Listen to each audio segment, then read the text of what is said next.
سورۃ الروم آیت 33 سے 39 تک۔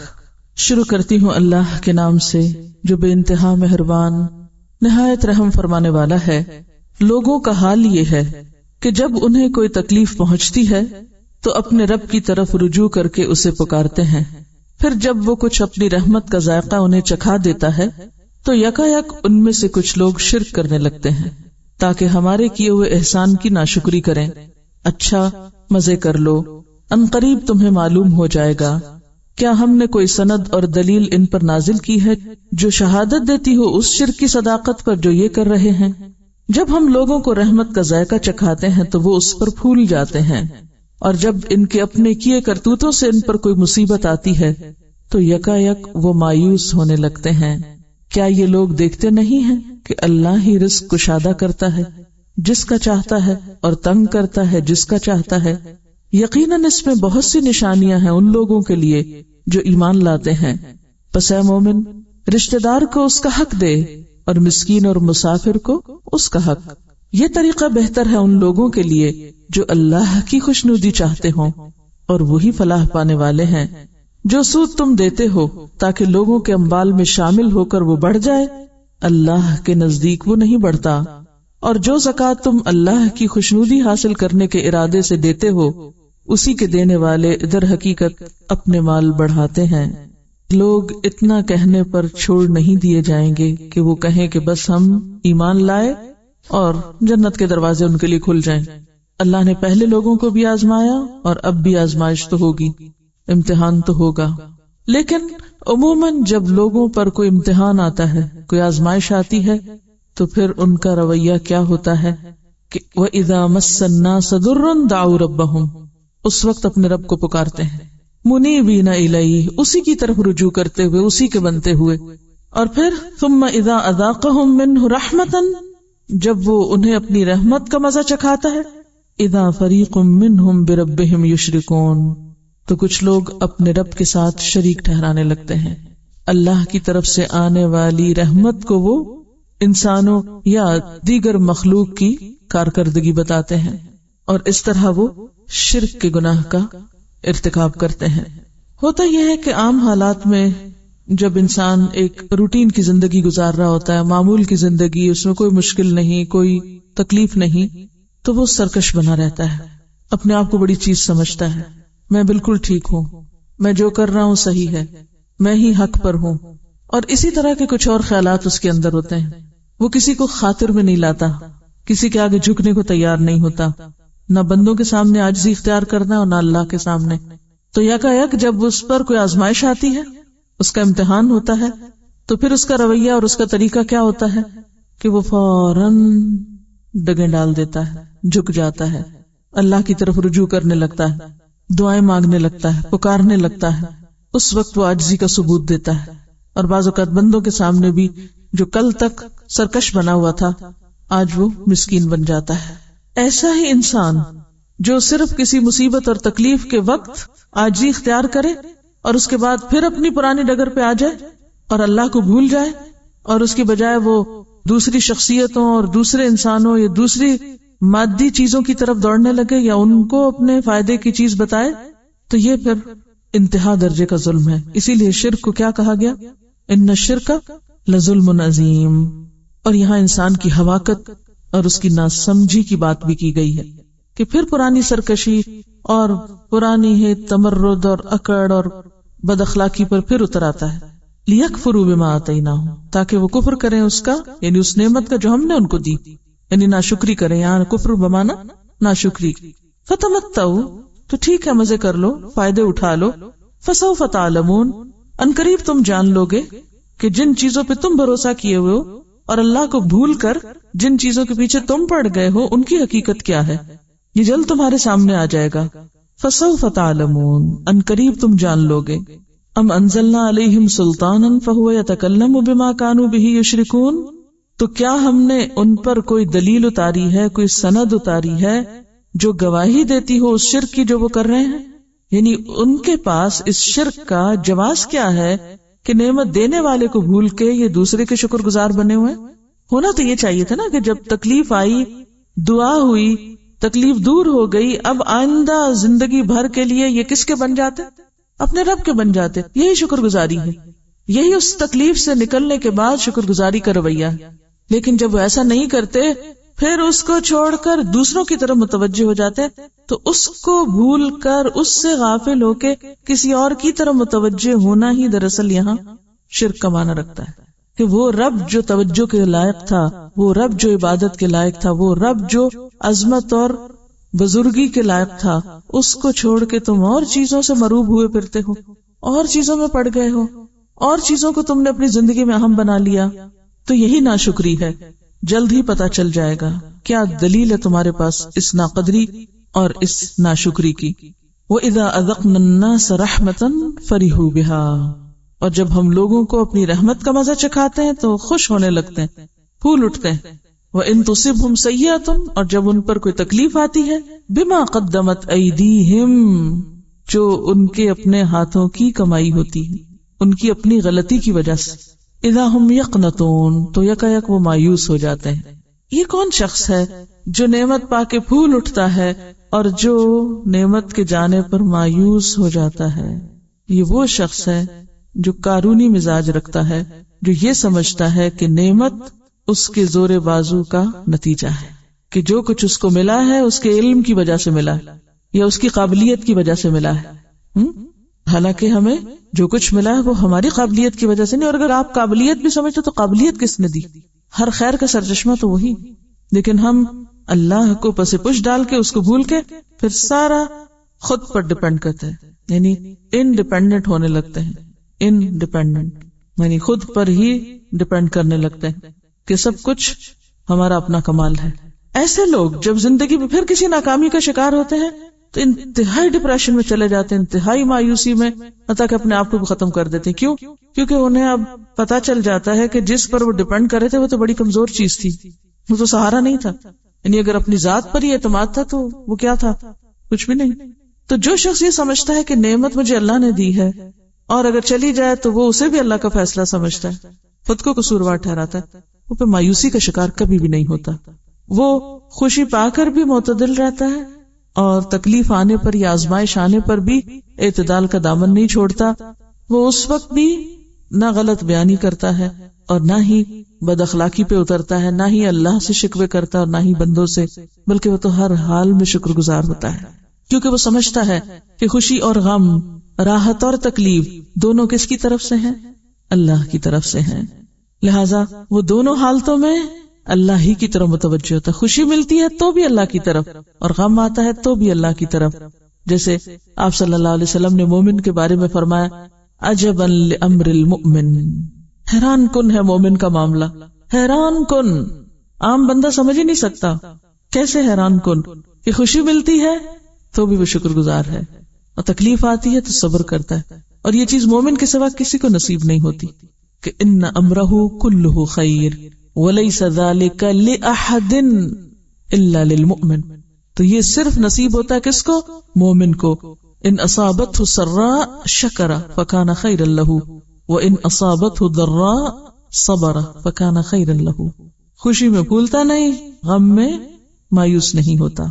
اس ساری بات میں ہمیں خود کو پرکھنا ہے کہ خوشی آنے پر ہم کہاں کھڑے ہوتے ہیں، زمین پہ یا آسمان پہ پہنچنے لگتے ہیں، تکبر کی کس انتہا تک جاتے ہیں، کتنی اونچی اڑان اڑتے ہیں، کیا سمجھتے ہیں خود کو اور دوسروں کو. تکبر آپ جانتے ہیں، دوسروں کو حقیر پھر سمجھنے لگنا.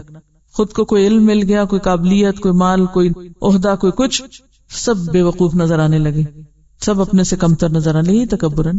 لیکن مومن خوشی پا کر کیا سمجھتا ہے؟ یہ میرے رب کی طرف سے ہے اور یہ بھی ایک آزمائشی ہے کہ میں اب کیا کرتا ہوں. لیبلونی اشکر ام اکفر. یہ کس نے کہا تھا؟ سلیمان علیہ السلام نے، جب اللہ تعالیٰ نے ان کو ہر طرح کے جانوروں کی بولیاں سکھا دی تھی. ان کا کہ یہ اتنی بڑی نعمت ہے میرے پاس، یہ میرے رب کی آزمائش بھی ہے، اتنا بڑا علم، کہ اب میں کیا کرتا ہوں، شکر گزار ہوں یا ناشکری کرتا ہوں. تو نعمت کوئی بھی ہو، جب بھی عام لوگوں کے مقابلے میں آپ کو کوئی چیز زیادہ مل جائے، سوچئے بہن بھائیوں کے مقابلے میں، رشتہ داروں کے مقابلے میں، دوستوں کے مقابلے میں، عام مخلوق کے مقابلے میں آپ کو کوئی چیز زیادہ مل جائے تو وہ دراصل کیا ہے، ایک تو اللہ کی نعمت ہے اور ساتھ ہی اس کو وہ آزمائش بھی ہے. آزمائش کس معنی میں ہے؟ اب آپ کیا کرتے ہیں، اب آپ ان کو کیا سمجھتے ہیں جن کے پاس یہ نہیں، ان کے بارے میں اب کیا خیال ہے. کیونکہ عام طور پہ لوگ کبھی کہتے ہیں یہ فلاں تو اتنا گناہگار ہے اس کو تو مل ہی نہیں سکتا، میں نیک ہوں اس لیے مجھے ملا ہے. فلاں تو ان پڑھ ہے اسے کیسے مل سکتا ہے، میں پڑھا لکھا ہوں اس لیے مجھے ملا. فلاں تو بے وقوف ہے اسے کیسے مل سکتا ہے، میں عقل مند ہوں اس لیے مجھے ملا. تو یہ خود کو پڑھا لکھا سمجھنا اور خود کو عقل مند زیادہ سمجھنا اور خود کو زیادہ بہتر جاننا دوسروں سے، یہی تو تکبر ہے. تو کبھی بھی دل میں خیال آئے تو کیا سوچنا چاہیے کہ فوق کل ذی علم علیم، ہر چیز اسی کی طرف سے ہے، دیتا بھی وہی ہے لیتا بھی وہی ہے. تو عز من تشاء تو ذل من تشاء، سب تو اسی کا ہے، میرے پاس تو اکڑنے کی کوئی گنجائش ہی نہیں. تو مومن اپنے رب پہ بھروسہ کرتا ہے، اس لیے وہ اچھے حالات میں کبھی اکڑتا نہیں، دوسروں کو حقیر نہیں سمجھتا. اور جب اس کی قوتیں جواب دے جائیں تو مایوس نہیں ہوتا. جب سب کچھ بھی چلا جائے تو جو شخص اللہ پہ بھروسہ رکھتا ہے وہ کیا کہتا ہے، اگر سب کچھ بھی کھو گیا میرا رب تو میرے پاس ہے نا، وہ تو نہیں گیا کہیں. اور جس کو رب پہ بھروسہ ہوتا ہے وہ کسی بھی چیز کے جانے پہ افسوس نہیں کرتا. حضرت موسیٰ علیہ السلام کو آپ دیکھیے، جب پیچھے فرعون تھا آگے سمندر، تو بنی اسرائیل نے پریشان کرنا شروع کر دیا حسب معمول، یہ ہمیں کہاں لے جا رہے ہو، ہمیں ڈبو گے اب تم، نہ ادھر کے رہنا ادھر کے. تو کتنے کانفیڈنٹلی کہتے کلا، اتنے تنگ حالات میں بھی، جب آگے بھی خطرہ اور پیچھے بھی خطرہ اور بیچ میں آپ پھنسے، کلا کوئی خطرہ نہیں، انما معی ربی سیہدینی، میرے ساتھ میرا رب ہے، وہ مجھے راہ دکھائے گا، وہ رستہ دے گا. ایسا شخص ہوتا ہے جو ہر حال میں انتہائی نقصان کے وقت بھی کیا کہے، کچھ بھی کھو جائے. مثلاً کسی کی اولاد فوت ہو جائے تو ایک مومن کیا کہتا ہے، رب تو ہے نا، اسی کی دین تھی، لے گیا، امانت اسی کا مال تھا. شوہر چلا جائے اسی کی دین تھی، لے لیا اس نے، وہ تو ہے نا، شوہر گیا وہ تو نہیں گیا. کوئی بھی چلا جائے، کچھ بھی ہو جائے، وہ حوصلہ نہیں ہارتا، وہ ہمیشہ پانے پہ نظر رکھتا ہے کہ ابھی باقی کیا. اور اگر کچھ بھی نہ رہے انسان کے پاس اور اللہ پہ بھروسہ اور توکل ہے، ایمان ہے، یقین ہے، تو سب کچھ. اور اگر سب کچھ بھی ہو اور یہ توکل اور بھروسہ اور یقین نہ ہو تو کچھ بھی نہیں ہے، پاس خالی ہے. اور ایسے ہی کھوکھلے انسان کبھی خوش نہیں رہ سکتے. اولم یروا، انہوں نے دیکھا نہیں، ان اللہ یبسط الرزق لمن یشاء ویقدر، رزق کی تقسیم تو اللہ کے ہاتھ میں ہے، جس کا چاہتا ہے بہت فراخ کر دیتا ہے، جس کو چاہتا ہے نپتلا دیتا ہے. یعنی اگر اس نے کبھی زیادہ بھی دیا تو اسی کا دیا ہوا تھا، اور اگر آج اس نے لے لیا تو بھی اسی کا کرم. ایک پیراگراف آپ کو سناتی ہوں. ایک شخص اچھے خاندان میں پیدا ہوا، بعد کو اس کے حالات خراب ہو گئے، معاشی اعتبار سے وہ بالکل مفلس ہو کر رہ گیا. اچھے حالات تھے، پھر سب کچھ چلا گیا. اس زمانے میں اس کے تمام دوست اور رشتہ دار اس سے جدا ہو گئے، کوئی اس کا نہ رہا، نہ کوئی سلام، نہ ملاقات، نہ کلام، کوئی تعلق والا نہیں تھا. پھر وہ وقت آیا کہ اس کے حالات بدل گئے، وہ اپنی بستی کا سب سے زیادہ خوشحال آدمی بن گیا. اب اس کے پرانے دوست پھر واپس آنے لگے، رشتہ دار بھی پاس آنے لگے، سلام دعا کرنے لگے، اور وہ اس کو بول بول کے یقین دلاتے تھے ہم تمہارے بڑے ہی خیر خواہ تھے، ہم تمہیں کبھی نہیں بھولیں. مگر آدمی پر ان لوگوں کی باتوں کا کوئی اثر نہ ہو، کیونکہ وہ تجربہ کر چکا تھا. اس نے ان میں سے کسی کی طرف کوئی توجہ نہ دی. البتہ ایک شخص جو ہر حال میں اس کا ساتھی بنا رہا، جس نے اس کو نہیں چھوڑا تھا، اس کو اس نے بہت بڑے پیمانے پہ نوازا اور اس کو اس نے اپنا قریبی ساتھی اور مشیر بنا لیا. یہی معاملہ اللہ تعالیٰ کا ہے. اللہ تعالیٰ کے ہاں قابل قدر وہ ہے جو ناموافق حالات میں قابل قدر ہونے کا ثبوت دے. سب کچھ چھن جائے مگر اس کا اپنے رب پہ کوئی شکوہ نہ ہو، وہ اپنے دکھوں کی داستان سناتا نہ پھرے، وہ کہے سب کچھ ہے الحمدللہ. اصل شکر گزاری کیا ہے؟ یہ نہیں کہ سارے دکھ سنا کے اللہ کے شکوے کر کے پھر کہا الحمدللہ بالکل ٹھیک ہے، جس حال میں بھی رکھے، یہ تو شکر گزاری نہیں. تو اصل شکر گزار کون ہے؟ قابل قدر کون ہے؟ جو ناموافق حالات میں قابل قدر ہونے کا ثبوت دے. جب سب بھاگ رہے ہوں وہ جمع رہے، جب سب چھوڑ رہے ہوں وہ پکڑے رکھے، یعنی اللہ کی ذات کو. جب سارے سہارے ٹوٹ جائیں تو بھی وہ اپنے رب کا وفادار بن کے رہے.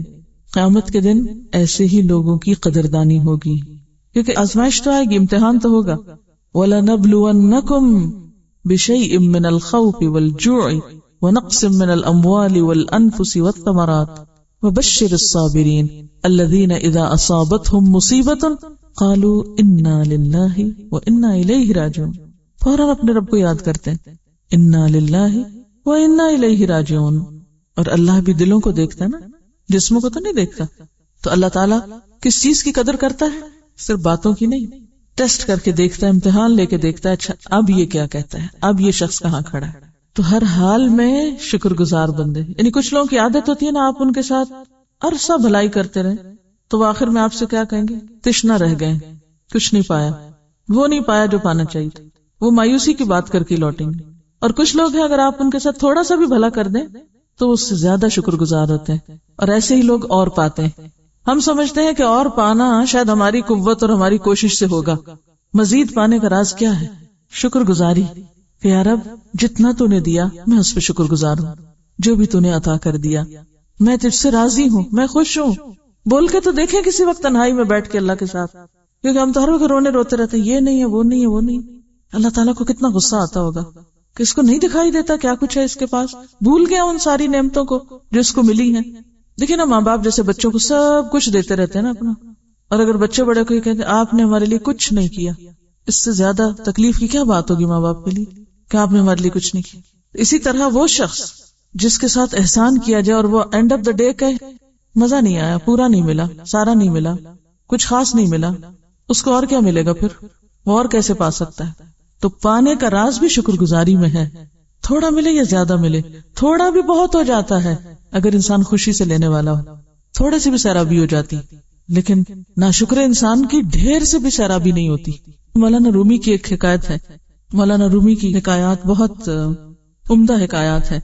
ہمارے والد نے وہ حکایات ہمیں سبکن پڑھائیں جب بہت ارلی ایج میں اسکول گوئنگ تھے. بہت چھوٹے چھوٹے قصے ہیں اور اس میں بہت زیادہ حکمت کی باتیں. اب تو ایسی باتوں کو ہم بیکار چیز سمجھتے ہیں، لیکن اتنی زبردست تربیت کی چیزیں ہیں اس میں. گلستان اور بوستان جو ہے سعدی کی وہ بھی. تو مولانا رومی کہتے ہیں کہ ایک ملاح اور ایک عالم ایک کشتی پر تھے، اور اس سے مراد خدا نخواستہ کسی عالم کی کوئی توہین مقصود نہیں، اس لیے ذہن صاف رکھ کے سنیے، کیونکہ بعض اوقات ہمیں اپنے علم کا بھی اتنا احساس ہو جاتا ہے نا کہ ذرا سی بھی کوئی بات کرے ہم فوراً اس کو اپنے خلاف لینے لگتے ہیں، شاید ہمارے بارے میں کچھ کہا جا رہا ہے. تو کشتی پہ دونوں بیٹھے، ملاح کشتی چلا رہا تھا. تو عالم پوچھتے ہیں ان سے کہ ہاں بی میاں تم نے کبھی کوئی صرف نحو پڑھی؟ کہا کہ نہیں. کہا تمہاری تو آدھی عمر ہی ضائع ہوگی، کیا سیکھا تم نے اب تک؟ تھوڑی دیر آگے گئے تو کشتی ڈولنے لگی. تو ملاح نے پوچھا مولانا آپ نے تیرنا سیکھا ہے؟ کہا نہیں تیرنا تو نہیں سیکھا. کہا آپ نے تو اپنی ساری عمر گنوا دی. تو بعض اوقات ہم صرف نحو پڑھ کے گرامر بہت اچھی پڑھ کے ہم کیا سمجھتے ہیں جو ہم میں علم ہے وہ تو کسی اور میں ہے نہیں. آپ کو کیا پتا کہ غریب ملاح کسی اور فن کا ماہر ہے.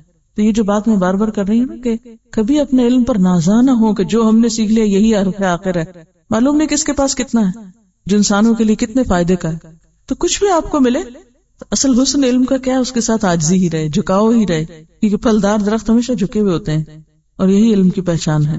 تو بہرحال بات یہ ہے کہ اگر انسان کو یہ یقین ہو جائے کہ رزق تو اللہ کے ہاتھ میں ہے اور یہ اسی کی تقسیم ہے، کسی کو زیادہ دیتا ہے کسی کو کم، اگر آج مجھے زیادہ ملا ہے تو اس میں میرا تو کوئی کمال نہیں، وہ جب چاہے لے بھی سکتا ہے. ان فی ذلک لآیات لقوم یؤمنون، یقیناً اس میں نشانیاں ہیں ایمان لانے والوں کے لیے. تو کرنے کا کام ہے کہ جب زیادہ ملے تو کیا کریں پھر؟ فآت ذی القربى حق شیئرنگ، رشتہ داروں کو ان کا حق دیں. مومن کی پہچان کیا ہے؟ کہ وہ اپنے مال کو اللہ کی رضا میں خرچ کرتا ہے، اور اس میں سب سے پہلے اس کا آغاز نیکی کا یا ابتدا کہاں سے ہوتی ہے؟ اپنے رشتہ داروں سے، اپنے قریب والوں سے. والمسکین، اور پھر سوسائٹی کے دوسرے ضرورت مند، وابن السبیل، اور مسافر.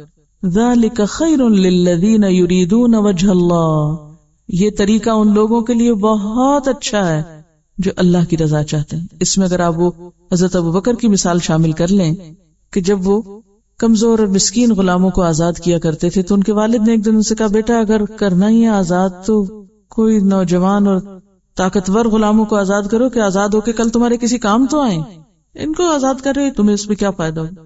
تو انہوں نے کیا کہا تھا کہ میں یہ اللہ کی خاطر کر رہا ہوں. قرآن پاک میں آتا نا کہ وما عنده من نعمت تجزا الا ابتغاء وجه ربه الاعلى ولسوف يرضى.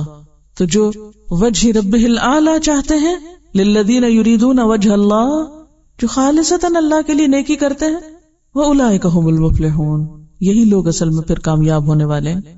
لیکن اس کے برعکس عام لوگوں کا طریقہ کیا ہوتا ہے وہ اس جگہ تو خرچ نہیں کرتے جہاں ضرورت ہوتی ہے اور جہاں اللہ کی رضا ہوتی، اس جگہ کرتے ہیں جہاں سے ریٹرن کچھ آنا ہو۔ وہ وجہ اللہ چھوڑ کے حقیر فائدوں کا بزنس کرتے نہیں، اس کا ریٹرن چاہتے ہیں۔ اب دو طرح کے لوگ ہیں، ایک وہ جو وجہ اللہ چاہتے ہیں، اللہ کی توجہ، اللہ کی رحمت، اللہ کی محبت، اس کا قرب چاہتے ہیں، اس لیے وہ مال خرچ کرتے ہیں، اس لیے وہ کسی کو دیتے، نو ریٹرن، کچھ بھی واپس نہیں چاہیے ان کو۔ اور دوسرے وہ لوگ ہیں جو اس لیے دیتے ہیں تاکہ زیادہ حاصل کر سکیں، جیسے وہ قرآن پاک میں بھی آتا ہے نا، سورۃ المدثر، ابتدائی دور کی جو تعلیمات تھی، بیسک جو ایتھکس کی باتیں ہیں، وَلَا تَمْنُن تَسْتَكْثِرْ، احسان اس لیے نہ کرو کہ اور زیادہ لے سکو۔ تو ایک طرف وہ خرچ کرنے والے جو اللہ کی خاطر، اور دوسری طرف وہ جو لوگوں کو اس لیے دیتے ہیں تاکہ ان سے اور زیادہ واپس لے سکیں، مزید لینے کے لیے۔ انہوں نے دینے کو بھی، یعنی بظاہر جو اوپر اللہ کا نام لگایا ہوا ہے، اللہ کے نام کی آڑ میں وہ لوگوں کو جو دیتے ہیں اس کا لوگوں سے ہی ریٹرن چاہتے ہیں، اللہ کی رضا نہیں چاہتے، اسی لیے تو پر احسان جتاتے ہیں۔ وما آتیتم من ربا، اور جو تم دیتے ہو ربا میں سے، لیربو فی اموال الناس، کہ وہ لوگوں کے مال میں بڑھ جائے، فلا یربو عند اللہ، تو وہ اللہ کے ہاں نہیں بڑھتا۔ اس کا کیا معنی ہے؟ ابن عباس اور متعدد صحابہ اور تابعین کہتے ہیں کہ اس آیت میں ربا سے مراد سود نہیں بلکہ وہ ہدیہ یا تحفہ ہے جو کوئی غریب آدمی کسی مالدار کو، یا ایک عام شخص کسی حکمران کو، ایک خادم اپنے آقا کو یعنی مخدوم کو اس نیت سے دیتا ہے کہ اس کے دینے کے بدلے مجھے زیادہ ملے گا، یعنی یہ تحفہ میں اس لیے دے رہا ہوں تاکہ اس سے بڑا ریٹرن میرے پاس آئے۔ تو پھر وہ دیتا بھی وہاں ہے جہاں سے بڑا آتا ہے، وہاں نہیں دیتا جہاں ضرورت ہے۔ تو اسے ربا سے تعبیر کیا گیا، کیونکہ دینے والے کی نیت کیا ہے، یعنی بظاہر دیکھنے میں اس میں کوئی خرابی علت نظر نہیں آ رہی، بڑا اچھا کام ہے کہ دیکھو ایک غریب شخص کا کتنا بڑا دل ہے، وہ اپنے آقا کو اپنی معمولی سی کمائی میں سے بھی نکال کے لا کے کچھ دے رہا ہے، حالانکہ وہ بظاہر خوبصورت نظر آنے والا کام پیچھے سے بدنیتی پر مشتمل۔ کیا ہے نیت پیچھے؟ اس سے اور نکلوایا جائے۔ تو جو شخص کسی کو بھی تحفہ یا ہدیہ اس نیت سے دیتا ہے کہ یہ تھوڑا دے کے میں اور لے لوں اس سے، تو اس سے مراد پھر وجہ اللہ نہیں ہوا کرتی۔ یخادعون اللہ والذین آمنوا تو ہو سکتا ہے لیکن وجہ اللہ نہیں ہو سکتا۔ وما آتیتم من زکاۃ تریدون وجہ اللہ، اور جو زکوٰۃ تم دیتے ہو اللہ کی خاطر، اور وہ کس طرح دیتے ہو کہ دایاں ہاتھ دے تو بائیں کو خبر نہ ہو، اپنا آپ اپنا اندر پاک کرنے کے لیے، نہیں حرص اور بخل سے۔ زکوٰۃ کا ہی معنی ہے پاک کرنا۔ کس کو پاک کرتی ہے؟ مال کو تو کرتی ہے، انسان کے اندر کو بھی کرتی ہے، اس کے اندر سے بخل اور شح اور حرص اور لالچ کے جو احساسات یا جذبات ہیں ان کو نکالتی۔ تو فرمایا کہ جو زکوٰۃ تم دیتے ہو، تریدون وجہ اللہ، اگین تم چاہتے کیا ہو؟ اللہ کی رضا۔ فاولئک ھم المضعفون، تو یہی لوگ بڑھانے والے ہیں، زیادہ کرنے والے ہیں۔ انہی لوگوں کا مال اصل میں بڑھتا ہے۔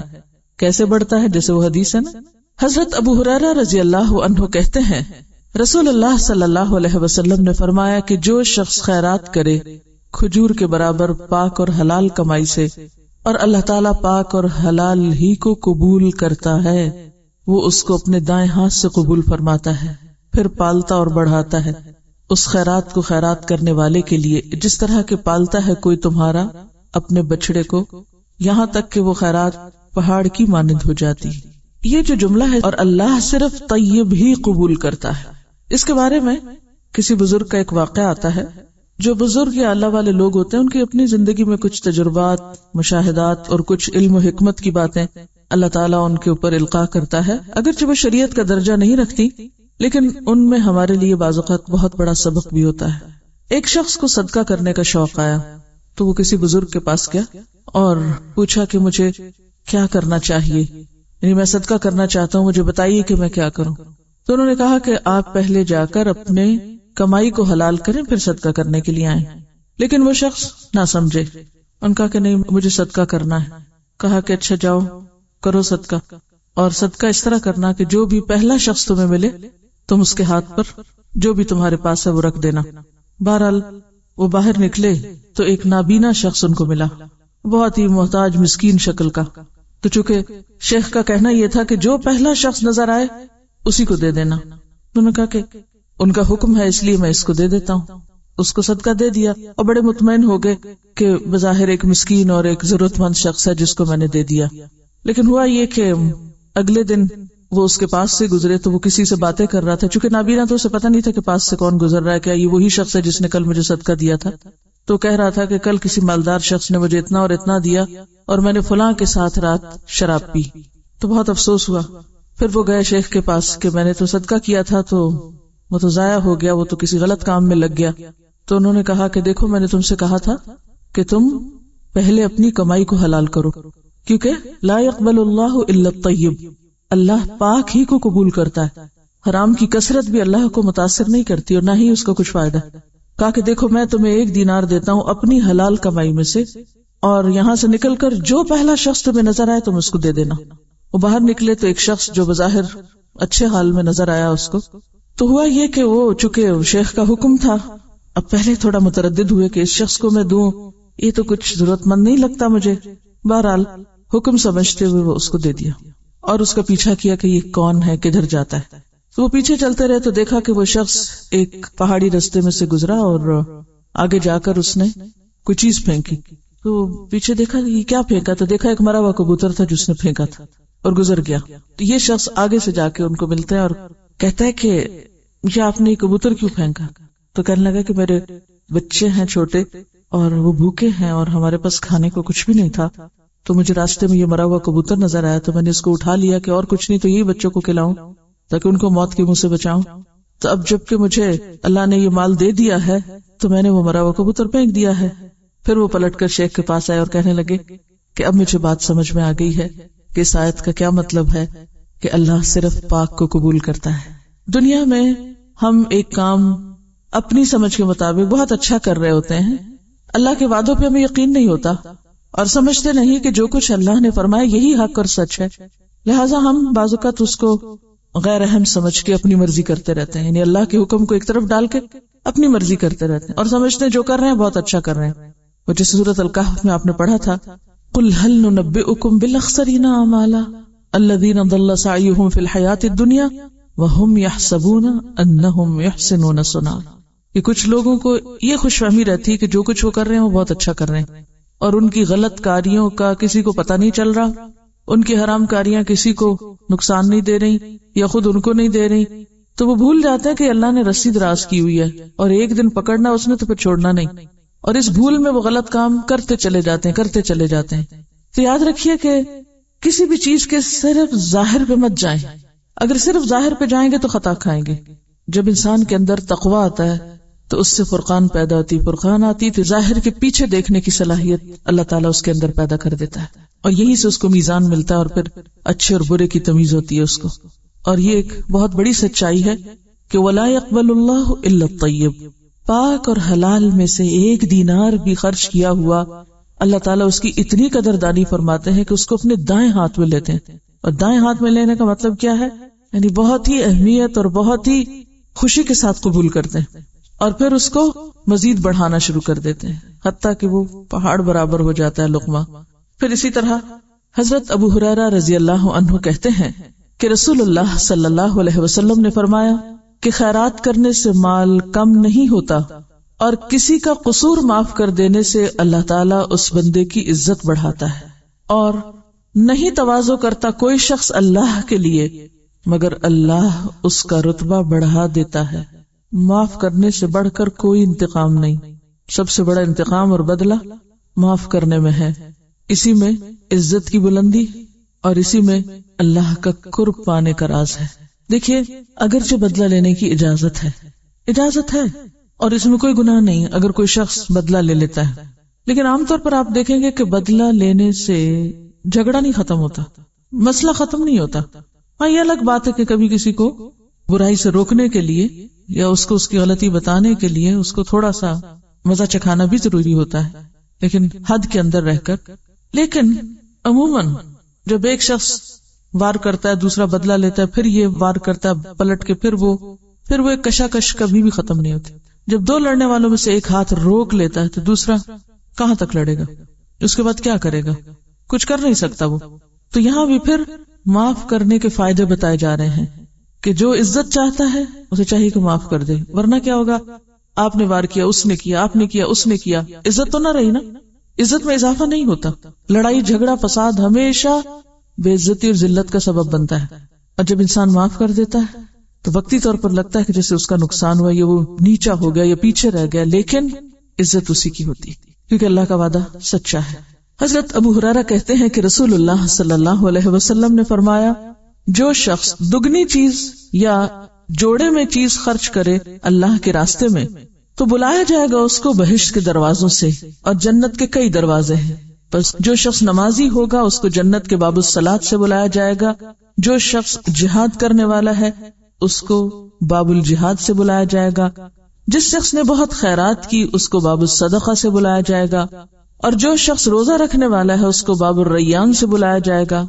یہ سن کر حضرت ابو بکر نے کہا کہ بظاہر اس کی تو کوئی ضرورت نہیں ہے کہ ان سب دروازوں سے کسی کو بلایا جائے، لیکن کیا کوئی ایسا شخص بھی ہے جس کو سارے دروازوں سے بلایا جائے گا؟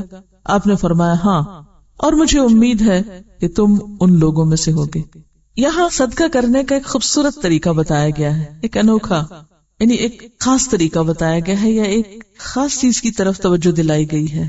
ایسی احادیث پڑھ کر اللہ کے رسول صلی اللہ علیہ وسلم پہ بہت ہی پیار آتا ہے کہ ماں باپ بھی اپنی اولاد کو کیا ادب سکھائیں گے، کیا کیا چیز بتائیں گے جو آپ نے بتائیں، اور کن کن چیزوں کی طرف اور چھوٹی چھوٹی باتوں کی طرف بھی آپ نے توجہ دلائی. یعنی صدقہ تو کرنا ہی ہے، لیکن جوڑے میں صدقہ کرو، ایک چیز کی بجائے دو. پیر زوجین کس کو کہتے ہیں؟ پیر کو. مثلاً آپ دیکھیے کہ عام طور پر ہم یہ لفظ زوجین میاں بیوی کے لیے استعمال کرتے ہیں، یہ صرف میاں بیوی کے لیے استعمال نہیں ہوتا. قرآن پاک میں یہ بات واضح کی گئی ہے کہ ہر چیز کو ہم نے جوڑے میں بنایا. اور یہ بات اب ثابت ہو چکی ہے کہ درختوں میں بھی اور پانی میں بھی اور پہاڑوں میں بھی جوڑے پائے جاتے ہیں. ایک کی بجائے دو چیزیں دینا. جب آپ کسی کو صرف ایک چیز دیتے ہیں تو بعض اوقات وہ ایک چیز اتنی فائدے کی نہیں ہوتی. جب آپ اس کو دوسری چیز کے ساتھ ملا کے دیتے ہیں، بس آپ نے کسی کو روٹی دے دی، سالن نہیں دیا، تو ٹھیک ہے وہ بےچارا بھوکا ہے، کھا لے گا، خشک روٹی بھی کھا لے گا. لیکن اگر آپ اس کو دو چیزیں ملا کے دیتے ہیں، کمبینیشن دیتے ہیں، تو وہ زیادہ بہتر ہے. اس میں جو چھپی ہوئی چیز ہے وہ دوسرے کی ضرورت کو بدرجہ کمال پورا کرنا بھی ہے. یعنی بدرجہ کمال، ادھوری چیزیں نہیں، بلکہ اتنا تو دو کہ جس سے دوسرا خوش ہو جائے. یعنی محض دینا ہی نہیں بلکہ اچھے سے دینا. تو جو شخص جوڑے میں دے گا اسے جنت کے کئی دروازوں سے بلایا جائے گا. یعنی اس کا درجہ زیادہ ہے. ایک ہے نیکی کا کام کرنا اور ایک ہے مقربین کی صف میں شامل ہونے کے لیے کچھ کرنا. ایک ہوتا ہے کیجول ایٹیٹیوڈ، بس کر لیا جو کر لیا اور اسی پہ مطمئن ہو گئے. اور ایک یہ کہ ہر کام میں حسن، ہر کام احسان کے درجے پہ، ہر کام میں خوبصورتی، پرفیکشن جسے عام زبان میں ہم کہتے ہیں. آدھا کام ادھورا کام ہے اور پورا کام ہے. تو جو شخص کام پورا کرے اس کی جزا بھی کتنی پوری، بہترین. حضرت ابو ہریرہ کہتے ہیں کہ ایک روز رسول اللہ صلی اللہ علیہ وسلم نے دریافت فرمایا کہ تم میں سے کون روزہ دار ہے؟ ابو بکر نے عرض کیا میں. پھر آپ نے پوچھا تم میں سے کون جنازے کے ساتھ گیا؟ ابو بکر نے عرض کیا میں. پھر آپ نے پوچھا تم میں سے کس نے مسکین کو کھانا کھلایا؟ ابو بکر نے عرض کیا میں نے. پھر آپ نے پوچھا تم میں سے آج کس نے بیمار کی عیادت کی؟ ابو بکر نے عرض کیا میں نے. آپ نے فرمایا جس میں یہ باتیں جمع ہو جائیں وہ جنت میں جائے گا. یعنی نیکی کا کتنا وسیع تصور ہے. ہم عام طور پر ایک کام میں لگتے ہیں، دوسرے سارے اگنور کر دیتے ہیں، سارے بھول جاتے ہیں، سب چھوڑ بیٹھتے ہیں، اور ہم اس پر ہی خوش ہو جاتے ہیں کہ بس میں یہ کام کر رہا ہوں اور یہ سب سے اچھا ہے اور یہ سب سے بہتر ہے. عموماً آپ نے دیکھا ہوگا جو لوگ نماز روزہ مسجد وغیرہ کا خیال کرتے ہیں وہ لوگ صدقہ خیرات یا اور باقی بہت سی چیزوں کو بھولے رہتے ہیں. جو لوگ سوشل ورک بہت کرتے ہیں وہ عموماً مسجد جانا بھول جاتے ہیں. اسی طرح جو جس فیلڈ میں چلا گیا بس وہ اسی کا ہو کے رہ گیا، باقی دنیا کو بھول گیا. لیکن ایک معتدل انسان جو نیکی کے بہت سے کاموں کو ذہن میں رکھے وہی مقربین میں سے ہو سکتا ہے. تو حضرت ابوبکر کی شخصیت کا بھی یہاں پتہ چل رہا ہے کہ کتنے الرٹ انسان تھے اور ان کی نگاہیں نیکی کے مواقع تلاش کرتی تھی. ہماری نگاہیں کیا تلاش کرتی رہتی؟ یا یہ دیکھتے ہیں کون کیا خرابی کر رہا ہے، کس میں کیا غلطی ہے، کون کیسا ہے. صرف خرابی نہیں، بعض اوقات بلا وجہ کا تجسس. کون کس سے بات کر رہا ہے، کون کہاں گیا، کہاں آیا، کہاں بیٹھا، کہاں اٹھا، بالکل بیکار قسم کی معلومات جمع کرنا جن کا عمل سے اور فائدے سے کوئی تعلق نہیں. یا پھر اور کیا کرتے ہیں، لالچ کی نگاہ، کس سے کیا فائدہ ہو سکتا ہے. یا پھر بس ایسے بے خیالی میں اپنی ہی دنیا میں مدہوش، کچھ بھی نہ سوچنا، ذہنی فرار، جسے عربی میں ذہول کی کیفیت کہتے ہیں. پتہ ہی نہیں، بس ایک طرح کی نشے کی کیفیت ہے، کوئی ہوش نہیں کیا کرنا اور کیا نہیں. اور ایک ہے مقربین کا مقام کہ ان کی نگاہیں، ان کے کان، ان کا دل جاگتا ہے، حاضر ہے، فکر میں ہے کہ کہاں سے کون سی کتنی نیکی کماؤں. یہ وہی کر سکتا ہے جس کو اللہ کے وعدوں پر یقین ہو اور جو اپنے اس دعوے میں سچا ہو کہ وہ اللہ سے محبت کرتا ہے. اور یاد رکھیے اللہ کی محبت بندوں کی محبت کے بغیر نہیں ملا کرتی. اللہ کی محبت کا رستہ بندوں کی محبت سے گزرتا ہے. اس میں آپ دیکھیے جنازے پہ کون جائے گا جنازے پہ؟ کسی جس کے دل میں کسی کا درد ہو. یا تو جنازے پہ وہ لوگ ہوتے ہیں جو رسم دنیا نبھانے جاتے ہیں کہ اگر ہم نہیں شریک ہوئے تو وہ ہمارے پہ نہیں آئیں گے، یا یہ کہ وہ کیا کہیں گے کہ جنازے پہ نہیں آئے، نام کو دکھاوے کو. یا پھر وہ جائے گا جو خواہ یہ جانتا اور پہچانتا ہی نہ ہو کہ یہ شخص کون ہے آگے، اسے اس سے کوئی غرض نہیں، اسے بس یہ غرض ہے کہ اللہ کا بندہ ہے، یہ کسی تکلیف میں نہ پڑ جائے، کیوں نہ میں اس کے لیے کچھ دعا کر دوں. جس کے دل میں یہ تڑپ ہو کہ مجھے دوسروں کی بھلائی کے لیے کچھ کرنا ہے، وہ جائے گا، وہ آگے بڑھے گا. تب آپ دیکھیے کہ اتباع الجنائز کیا ہے؟ انسانی ہمدردی کا اظہار. دیکھیے کہ اللہ کے رسول صلی اللہ علیہ وسلم کیا بنا کے بھیجے گئے تھے؟ وما ارسلناک الا رحمتا للعالمین، رحمت. اور ہم آپ کی امت کیا بن گئے ہیں؟ للعالمین، جہانوں کے لیے، دنیا والوں کے لیے، انسانیت کے لیے. ہم کیا بن چکے؟ سوائے شور ہنگامے کو اور کچھ آتا ہی نہیں. اگر ہم واقعی آپ کی امت ہونے پہ فخر کرتے ہیں تو ہمیں بھی رحمت، دوسروں کے لیے، نہ صرف یہ کہ ان کی دنیا میں خوشیاں لانے والے بلکہ ان کی آخرت کا بھی بھلا چاہنے والے. کیونکہ مومن کی نگاہ صرف دنیا تک نہیں ہوتی، آخرت میں جیتا ہے. وہ مومن آخرت میں جیتا ہے. تلک الدار الآخرۃ نجعلها للذین لا یریدون علوا فی الارض ولا فسادا. جس کو پتا میں نے آگے جا کے رہنا ہے، وہ جھگڑا بھی ہوگا تو کہے گا 2 دن کی بات ہے، جھگڑنے دو، لڑتا ہے لڑنے دو، ہم تو جا رہے ہیں. یہ نقصان پہنچانے آ رہا ہے، وہ خرابی کر رہا ہے، وہ بھئی جانا ہے نا، کوئی بات نہیں، 2 دن کی تو بات ہے، آگے جانا ہے، کچھ نہیں فرق پڑتا، کر لے جو کسی کا دل ہے. پھر وہ یہاں کے غموں سے بے نیاز ہو جاتا ہے، سارے غم آگے کے لگ جاتے ہیں اس کو. اور جب تک ہمیں آگے کے غم نہیں لگتے اس وقت تک ہم اس دنیا کے غموں سے نکل ہی نہیں سکتے. یہاں رہتے ہوئے یہاں کا عذاب اور آگے کی تیاری نہیں کی تو وہاں تو اللہ ہی حافظ. تو ہم سب کو اپنے الفاظ یا اپنے قول یا اپنے دعووں پر بھی غور کرنا ہے کہ ہم جو کہتے ہیں نا مانتے ہیں آخرت کو، کیوں اللہ تعالیٰ کہتا ہے وَمِنَ النَّاسِ مَن يَقُولُ آمَنَّا بِاللَّهِ وَبِالْيَوْمِ الْآخِرِ وَمَا هُمْ بِمُؤْمِنِينَ. ماننے والے ایسے تھوڑی ہوتے ہیں، یہ جو باتیں ہیں صرف کرنے کی جو وہ کر رہا ہے. تو آپ دیکھیے کہ اللہ کے رسول صلی اللہ علیہ وسلم جہان والوں کے لیے رحمت بن کر آئے. ہمیں بھی اس دنیا والوں کے لیے رحمت بن کے جینا ہے، اپنے وجود کو دوسروں کے لیے باعث رحمت بنائیں. اور جس کے دل میں رحم ہوگا، ہو نہیں سکتا کہ اس کے آگے جنازہ پڑا ہوا ہو اور وہ اپنے کسی کام میں لگ جائے. گھر میں بیٹھ کے بھی دعا ہو سکتی ہے، چاہے کوئی جاننے والا ہو یا انجان ہو. عموماً ہم پڑھ کے خبریں بس افسوس کر کے اور چھوڑ دیتے ہیں.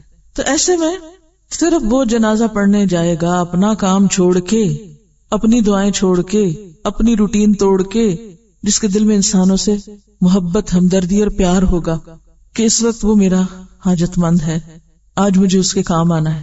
اسی طرح مسکین کی بھوک اور دکھ اور تکلیف کون محسوس کرے گا؟ جس کے دل میں انسانوں کی محبت ہوگی، اس کے عمل کی تصدیق اس سے ہوگی کہ وہ مسکین یا ضرورت مند کو کھانا کھلانے والوں میں سے. اور پھر بیمار کی خبرگیری کون کرے گا؟ جس کے دل میں انسانوں کی محبت ہوگی. اب یہاں کوئی اپنی نماز اور کوئی اپنے اور روزے وغیرہ کا ذکر نہیں، سب انسانوں کی خدمت، سوشل ورک اللہ تعالیٰ بندوں کے پاس ملتا ہے. وہ حدیث میں آتا ہے نا، حدیث قدسی میں، کہ اللہ تعالیٰ قیامت کے دن ایک بندے سے فرمائے گا کہ میں بیمار تھا، تو نے میری عادت نہ کی، میں بھوکا تھا، تو نے مجھے نہیں کھلایا، میں پیاسا تھا، تو نے مجھے نہیں پلایا. کہ یا رب العالمین، سب کچھ تو تیرے اپنے ہاتھ میں ہے. تو اس وقت اللہ تعالیٰ کیا فرمائیں گے؟ میرا فلاں بندہ ایسا تھا، تم اس کے پاس جاتے تو مجھے وہاں پاتے. تو ایسے موقع پر بعض لوگ کیا کہتے ہیں، وہ کوئی نہیں آئے تھے ہمارے جنازے میں، ہم بھی نہیں جا رہے، انہوں نے ہمیں نہیں دعوت پہ بلایا تھا، ہم بھی نہیں بلا رہے، وہ ہماری عادت کرنے نہیں آئے تھے، ہم بھی نہیں جا رہے. یہ صرف انتہائی بے حس انسان کہہ سکتا ہے. جو انکنڈیشنل محبت کرنے والا ہو وہ ایسے موقعوں پر اس طرح کی بات سوچ بھی نہیں سکتا. کوئی دشمن ہو یا دوست ہو، اسے اس سے کوئی فرق نہیں پڑتا، کیونکہ دوست کی دوستی میں تو پھر چلے جانا ایک رسم دنیا ہی نبھانا ہے نا. ایسے بیماروں کی خبر لینا کہ جن سے دوستی نہیں، جن سے بنتی نہیں، جو ہمارا خیال کبھی نہیں رکھتے، وہی پھر صرف اللہ کے لیے جانا ہوتا ہے. اور ایسے ہی لوگوں کے لیے جنت، اور ایسے ہی لوگ پھر ہر دروازے سے بلائے جائیں گے. پھر اسی طرح حضرت ابو ہریرہ کہتے ہیں کہ رسول اللہ صلی اللہ علیہ وسلم نے فرمایا عورتوں کو مخاطب کر کے کہ اے مسلمان عورتوں، نہ حقیر سمجھے کوئی ہمسایہ اپنے ہمسائے کو کس میں، ہدیہ بھیجنے میں یا صدقہ بھیجنے میں، اگرچہ وہ بکری کا کھر ہی کیوں نہ ہو. یعنی دوسرے کو دینے کے لیے اگر کوئی بہت بڑی فینسی خوبصورت زبردست چیز نہیں بھی، جو حیثیت ہے، جو توفیق ہے، چھوٹی سے چھوٹی چیز وہی بھیج دو. اس سے کیا ہوتا ہے؟ لین دین سے کیا ہوتا ہے؟ محبت بڑھتی ہے. حضرت ابو ذر کہتے ہیں کہ رسول اللہ صلی اللہ علیہ وسلم نے فرمایا نیکی میں سے تو کسی چیز کو معمولی اور حقیر نہ جان، چھوٹا نہ سمجھو. کیا پتا قیامت کے دن تم اسی ایک نیکی کی وجہ سے جسے تم نے چھوٹا سمجھ کے کیا، اللہ کی بارگاہ میں مقرب ہو جاؤ. اگرچہ تو اپنے بھائی سے بشاش چہرہ بنا کر ملاقات کرے. بعض اوقات انسان تھکا ہوا ہوتا ہے، بعض اوقات انسان غصے میں ہوتا ہے، بعض اوقات انسان خراب موڈ میں ہوتا ہے، تو اس وقت اپنے پہ قابو پا کے پھر ٹھیک ہو کے کسی سے اچھی طرح ملنا، یہ منافقت نہیں ہے، یہ مطلوب ہے کہ میکسیمم جتنا بھی انسان بہتر سے بہتر معاملہ کر سکے کرے، کیونکہ یہ بھی نیکی. حضرت جابر اور حضرت حذیفہ سے روایت ہے کہ رسول اللہ صلی اللہ علیہ وسلم نے فرمایا ہر نیکی صدقہ ہے. کس طرح نیت کے فرق سے جزا میں فرق ہو جاتا ہے. بظاہر ایک جیسا نظر آنے والا کام جزا کے اعتبار سے بہت بڑے فرق، مشرق و مغرب جتنے فرق کا حامل ہو جاتا ہے. اور یہ نیتیں اور یہ چھپے ہوئے دل کے ارادے صرف اللہ ہی کو پتا ہوتے ہیں، بندہ نہیں جانتا. بعض اوقات ایسا کرنے والا خود بھی نہیں جان رہا ہوتا، خود بھی نہیں پتا چلتا اس کو کہ وہ کیا کر رہا ہے. کتنی بڑی انسانی کمزوری کی نشاندہی کی گئی ہے. تو اس خول سے، اس دھوکے سے باہر نکلنے کی ضرورت ہے، اور اپنے آپ کا احتساب کرنے کی ہم سب کو ضرورت ہے. کیونکہ اپنی اصلاح جب تک ہم خود نہیں کریں گے، کوئی ہمارا کچھ بھی نہیں بنا سکتا. دیکھیے اس وقت جو کام میں کر رہی ہوں آپ کے ساتھ، یعنی قرآن کی کچھ آیتیں شیئر کرتی ہوں، اس کی مثال ایسی ہے کہ ایک ماحول، ایک سپورٹ، ایک راستہ آپ کو بتا دیا جائے، باقی جو کرنا ہے وہ آپ کو خود کرنا ہے. یہ بالکل ایسے جیسے ایک کسان ہوتا ہے، وہ بیج اگا نہیں سکتا، کسان نہیں بیج اگاتا، تو کسان کیا کرتا ہے؟ ماحول بناتا ہے، کوشش کرتا ہے اور محنت کرتا ہے. وہ کھیت تیار کرتا ہے، وہ پانی لگاتا ہے، وہ ہل چلاتا ہے، وہ بیج ڈالتا ہے، لیکن وہ اگاتا نہیں ہے، اگاتا اللہ ہے. بالکل اسی طرح آپ کو تلاوت سنائی جا رہی ہے، آپ کو معنی بتایا جا رہا ہے، آپ کو احادیث بتائی جا رہی ہے، یہ صرف ایک کسان جیسا کام ہے. یہ تلاوت سنا کے ایک زمین نرم کی جائے، پھر اس میں مفاہیم ڈالے جائیں، سو کیا جائے، لیکن اس بیج کو پودا بنانا اللہ کا کام ہے. لہذا اللہ سے مدد مانگتے ہوئے، اللہ پر بھروسہ کرتے، کسی انسان پر نہیں، اللہ پر بھروسہ کرتے ہوئے ہمیشہ اس چیز کی دعا کرتے رہیں کہ جو کچھ اپنی کتاب میں سے اس نے ہمیں دیا ہے، جو ہمارے دلوں میں ڈالا ہے، وہ واقعی پودا بن کے پھل پھول ہمارے اخلاق اور عمل اور کردار کی شکل میں دنیا اور آخرت میں ہمیں دے. پھر اس میں بات یہ ہے کہ زمین تو آپ کی اپنی ہے نا. کوئی کتنا بھی ماحول تیار کرے گا، زمین ہی خراب ہے، ناکارہ ہے، جیسے قرآن میں آتا ہے نا وَالَّذِي خَبُثَ لَا يَخْرُجُ إِلَّا نَكِدًا. جو خراب زمین ہوتی ہے سوائے بیکار چیزوں کے کچھ نہیں اگاتی. کتنا بھی اچھا بیج ڈالے وہ کچھ بھی نہیں نکلے گا. خراب زمینوں کا پتہ، جن میں کلر ہوتا ہے، پانی زیادہ ہوتا ہے، نمکین ہوتی ہیں، ریت ہوتی ہے زیادہ، بیکار قسم کی، بنجر.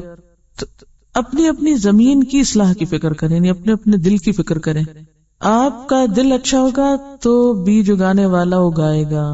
استاد کا کام اور یہ آپ کے ساتھیوں کا کام صرف آپ کو سپورٹ کرنا ہے. یہ آپ کے لیے کر کچھ نہیں سکتے. کوئی انسان کسی کے لیے کچھ نہیں کر سکتا، اور نہ ہی کوئی کسی کو کچھ بنا سکتا ہے. اور ہمیشہ پڑھاتے وقت یہی سوچیے، کبھی بھی یہ نہ سوچیے کہ میں لوگوں کو ہدایت دے رہی ہوں. انک لا تہدی من احببت، آپ تو صرف ایک کسان ہیں، محنت مزدوری کر رہے ہیں، کرنے والا اللہ ہے، لیکن وہ کس پہ کرتا ہے؟ جو زمین اچھی ہوتی ہے، جو ریسپٹیو ہوتی. اگر آپ ارادہ نہیں کریں گے، آپ نیت نہیں کریں گے، کوئی آپ کے لیے کچھ نہیں کر سکتا. یہ کہتی ہیں کہ جب میں نے صدقے وغیرہ کے بارے میں پڑھا یا نیکی کرنے کے بارے میں، تو میں نے ان لوگوں کو تو دینا شروع کیا جو میری دینی دوستیں تھیں یا اپنے قریب کے لوگ تھے، لیکن جو دوسرے لوگ تھے ان کو میں اتنے شوق سے یا اس طرح نہیں دیتی تھی. تو اس پر ان کو خیال آیا کہ ایسے لوگ اپریشیٹ کرتے ہیں نا آپ کو، قدردانی بھی بعض اوقات کرتے ہیں، شکر گزار بھی ہوتے ہیں. تو وہاں کام کرنا جہاں کوئی پلٹ کے پوچھے ہی نہ، کوئی شکر گزار نہ ہو، کوئی آپ کو خاطر میں نہ لائے، کوئی آپ کے ساتھ بھلائی کرنے کو تیار نہ ہو، یہاں ہے وجہ اللہ. ایک ہے اللہ کا چہرہ، اور دوسرے مقابلے میں شرک کیا ہے؟ بندوں کا چہرہ. بندوں کا چہرہ کیا ہے؟ کوئی کام اس لیے کیا جائے کہ بندے متوجہ ہوں، بندے اپریشیٹ کریں، بندوں کی نظر میں اچھا بن جاؤں، بندوں کے دل میں جگہ پا جاؤں. یہ ہے بندوں کا چہرہ چاہنا یا بندوں کی محبت کا طلبگار ہونا. اور یریدون وجہ اللہ کیا ہے؟ بندوں سے بے نیاز ہو کر ہر اس جگہ دینا جہاں اللہ کی رضا ہو، چاہے کوئی تعریف کرے یا نہ کرے. بہرحال دو چیزیں ہیں. ایک تو حاتم اسم کی ایک بہت ہی خوبصورت بات ہے. حاتم اسم امام احمد کے پاس آئے تو امام احمد نے ان سے کہا کہ مجھے بتائیے کہ لوگوں سے محفوظ کیسے رہا جائے، لوگوں سے کیسے محفوظ رہیں. تو انہوں نے کہا کہ 3 چیزوں کے ذریعے. نمبر 1، ان کو اپنا مال دیں مگر خود ان کا مال نہ لیں، یعنی دینے والے بنے، لینے والے نہ بنے. نمبر 2، لوگوں کے حقوق ادا کریں، اپنے حقوق نہ مانگے.